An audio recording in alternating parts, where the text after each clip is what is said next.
Teachers के transfer में दवा के पैसे ले रहे हैं। ट्रांसफर किए, उसमें लिए 24% पूरे प्रदेश में प्रशासनिक ट्रांसफर हुए। अब परिवेदना लेकर के और परिवेदना में संशोधन के नाम के पैसे, चुनाव जीते हुए लोग खरीद के ले गए, एमपी खरीद के ले गए, एमएलए खरीद के ले गए, सरकार खरीद करके गिरा दी, हमारी बाल बाल बच गई।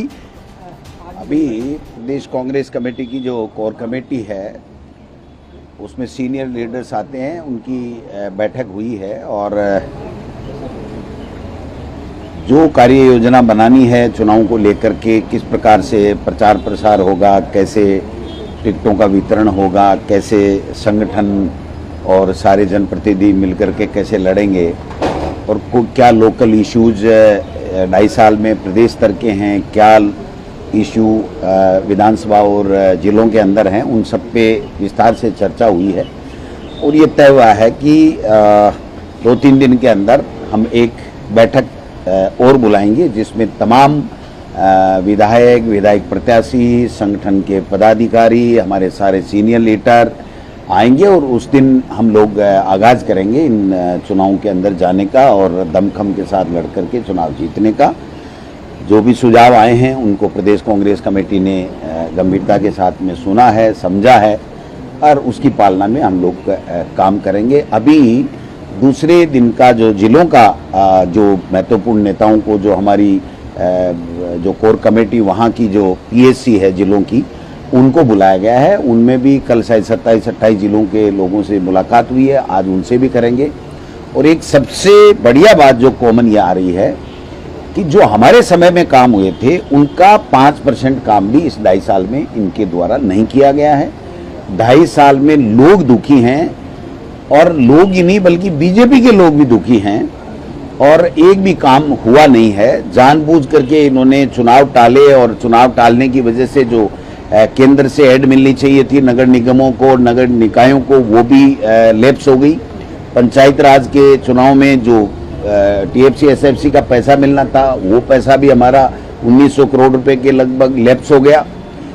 काम कुछ हो नहीं रहे हैं और जो भ्रष्टाचार जमकर के इस बीजेपी में हो रहा है, मैंने तो पहली बार देखा है कि टीचर्स के ट्रांसफर में दवा के पैसे ले रहे हैं। ट्रांसफर किए, उसमें लिए 24% पूरे प्रदेश में प्रशासनिक ट्रांसफर हुए। अब परिवेदना लेकर के और परिवेदना में संशोधन के नाम के पैसे ले रहे हैं। एक आदमी का 4-4 बार ट्रांसफर कर दिया। एक बार इन्होंने वापस निरस्त कर दिया, फिर उसका ट्रांसफर कर दिया, फिर तीसरी बार ट्रांसफर कर दिया। और जो नगर निकाय के जो अधिकारी हैं उनको जानबूझ के एपीओ किया गया और एपीओ इसलिए किया गया कि वो 3 साल उसको एक जिले में हो गए तो वो रह नहीं सकता उस जिले में। अब उनसे ये सौदा किया गया है कि आप ही को 2 महीने बाद में, चुनाव के बाद में लगाएंगे, तब तक आप एपीओ रह जाओ। ये कहां का शासन है? उन लोगों की जो क्षमताएं हैं उनको एपीओ रख करके और सेटिंग से वापस उन्हीं जिलों में लगाना है। ये तो मैंने पहली बार देखा है। और बैन के अंदर ट्रांसफर हो रहे हैं। आप देखिए कि जो टीचर्स के ट्रांसफर हो रहे हैं, नए ट्रांसफर हो रहे हैं, बैन के अंदर ट्रांसफर हो रहे हैं। हाई कोर्ट ने इनको फटकार लगाई है और 400 के लगभग शिक्षा विभाग के ट्रांसफरों को निरस्त करते हुए इन्होंने कहा है कि स्टे देने के बाद में कि आप हाई कोर्ट का जो रिटायर्ड जज है उसकी एक कमेटी बनेगी, वो ट्रांसफर की नीति बनाएगा। जबकि इस भारतीय जनता पार्टी ने कहा था कि हम पहली साल के अंदर ही ट्रांसफर की पॉलिसी बना देंगे। इन्होंने तो लूट का केंद्र जो है वो बना रखा है इस ट्रांसफरों में।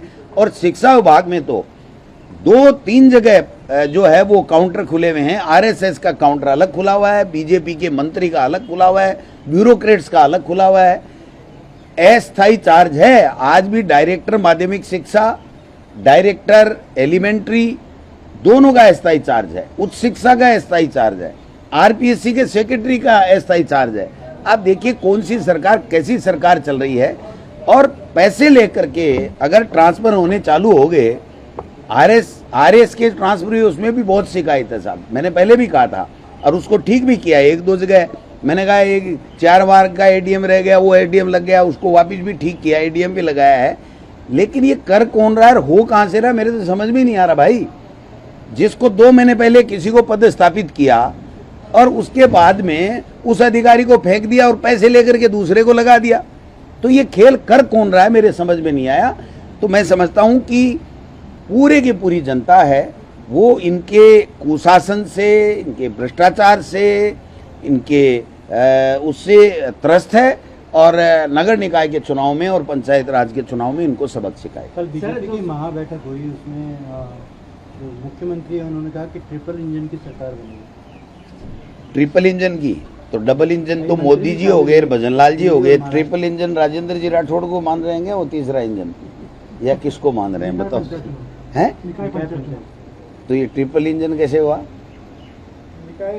ये कह रहे थे वन स्टेट वन इलेक्शन और लॉटरी स्थगित कर दी पंचायती राज की, निकाल दे लॉटरी, पता लग जाता। बेईमान है ये लोग, बात झूठ बोलते हैं, अपनी सुविधा से चलना चाहते हैं, अपनी बेईमानी से चलना चाहते हैं, जनता की इनको कोई परवाह नहीं है। आप बताइए लॉटरी क्यों स्थगित हुई? आप बताइए ओबीसी का जो आरक्षण था वो कम क्यों हुआ? आप बताइए एससी एसटी की लॉटरी आपने गलत कैसे निकाली? जनसंख्या, टोटल जनसंख्या में एससी की बता दी, एससी में ओबीसी की बता दी और कई जगह आप बताइए डीग भरतपुर के अंदर दोबारा लॉटरी कैंसिल करके दोबारा क्यों निकालनी पड़ी? ये गलती गफलत नहीं है, ये बेईमानी है जिसको हमारे लोगों ने पकड़ लिया तो दोबारा कर दिया। आप देखिए नगर निकाय में जो नगर निगम थे उनका आरक्षण अलग होता था, नगर परिषद का आरक्षण अलग होता था और नगर पालिका का आरक्षण अलग होता था। ये पहली बार इन्होंने 309 पूरे के पूरे में आरक्षण एससी एसटी ओबीसी कर दिया। अब जो बड़ी नगर निकाय और नगर परिषद हैं उनमें तो एससी एसटी को अधिकार ही नहीं मिला, उनका तो आरक्षण मिला ही नहीं उनको। तो जो छोटी छोटी इकाइयां हैं उनमें आरक्षण करके पहली बार हुआ है ये, जबकि पंचायत राज में ऐसा नहीं होता है। जिला परिषद का अलग आरक्षण है, पंचायत समिति का अलग आरक्षण है, पार्षदों का, जिला परिषद मेंबर और पंचायत समिति का अलग आरक्षण है। इन्होंने क्या किया? इन्होंने नगर निगम, नगर पालिका और नगर परिषद सबको मिला करके और कर दिया। एक जिले में 3 नगर पालिका हैं तो एससी की आ गई, लेकिन वहां का नगर निगम और नगर परिषद नहीं आया, उसमें आरक्षण नहीं मिला। तो ये बेईमानी नहीं है तो क्या है? एससी एसटी और ओबीसी के साथ में बेईमानी है। इस बात को लेकर के हम तैयारी कर रहे हैं, कानूनी पहलुओं पे गौर कर रहे हैं। हमें जाना पड़ा तो हम कोर्ट में भी जाएंगे और जनता के बीच में तो जा ही रहे हैं हम लोग। सर, सुझाव की बात कर रहे हैं, कल जिला लेवल पे बैठक हुई या सीनियर लीडर्स हुई, किस तरह के सुझाव आए हैं?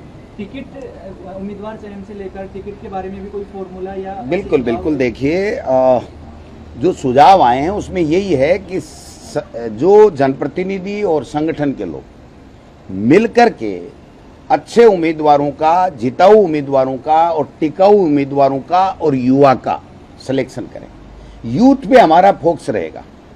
मैं पहले दिन से कह रहा हूं, यूथ पे मैं तो कह रहा हूं 50 नहीं, हम 60% युवाओं को टिकट दें। इस प्रकार की हमारी जो गाइडेंस होगी प्रदेश कांग्रेस कमेटी और एआईसीसी की, वो नीचे तक जाएगी और जीतने के बाद में बिक जाता है उन लोगों का ध्यान रखा जाएगा।